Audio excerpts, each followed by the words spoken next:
আজ তোকে আমি মিন্টু, তুই ওকে মারছিস কেন? তুই জানিস না ওর মায়ের অনেক টাকা আছে বলে ও মানুষকে মানুষ মনে করে না, আমার সাথে যখন তখন যা তা ব্যবহার করে।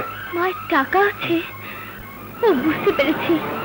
আপনি বোধহয় আমাকে কাকুলি ভেবে ভুল করছেন। আমি কাকুলি নই, কুহেলি। কাকুলি নও? তাহলে তুমি আমাকে ছেঁড়া স্যান্ডেল উপহার দাওনি? না না, এমন কাজ আমি কখনো করতে পারি না। মিন্টু, আমার মনে হয় কাকুলি ইচ্ছে করেই তোর হাতে ওকে মার খাওয়াবার জন্য এসব করেছে।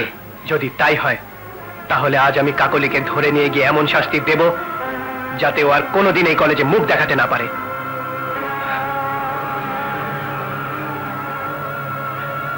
কোহেলি, আমাকে তুমি ক্ষমা করো।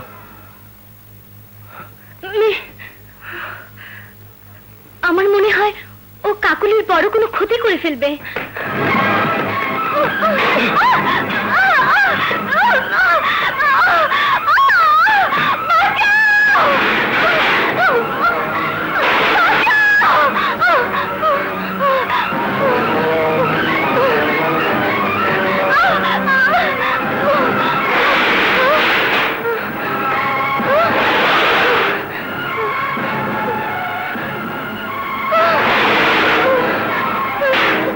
আমি তোকে সত্যি ভালোবেসেছিলাম, কিন্তু তোর মতো মেয়েকে ভালোবেসে আমি ভুল করেছি। আমি ভাবতেও পারিনি তুই এত নোংরা। তোদের টাকা আছে বলে তোরা মানুষকে মানুষ মনে করিস না। তোর কাছে মানুষের মান সম্মান আর ইজ্জতের কোনো মূল্য নেই। তাই আজ আমি তোর ইজ্জত কেড়ে নিয়ে তোকে বুঝিয়ে দেব মানুষের মান সম্মান আর ইজ্জতের মূল্য কত।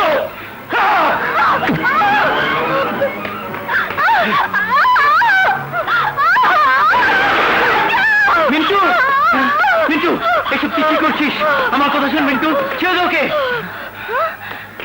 না মিন্টু ভাই, না, তোমার পায়ে পড়ি।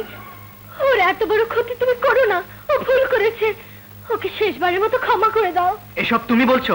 ওর জন্য আজ তুমি আমার হাতে মার খেয়েছো। মার আমি খেয়েছি, তুমি তো খাওনি। কিন্তু ওর জন্য আমি তোমার প্রতি অন্যায় করেছি।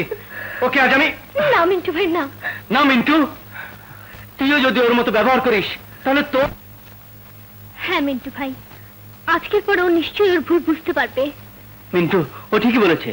বেশ, ওকে বলে দিও আজ তোমার জন্য ও আমার হাত থেকে রেহাই পেয়ে গেল, কিন্তু কাল কলেজে সবার সামনে ওকে তোমার পায়ে ধরে ক্ষমা চাইতে হবে। তা না হলে আমি আবার পশু হয়ে যাব।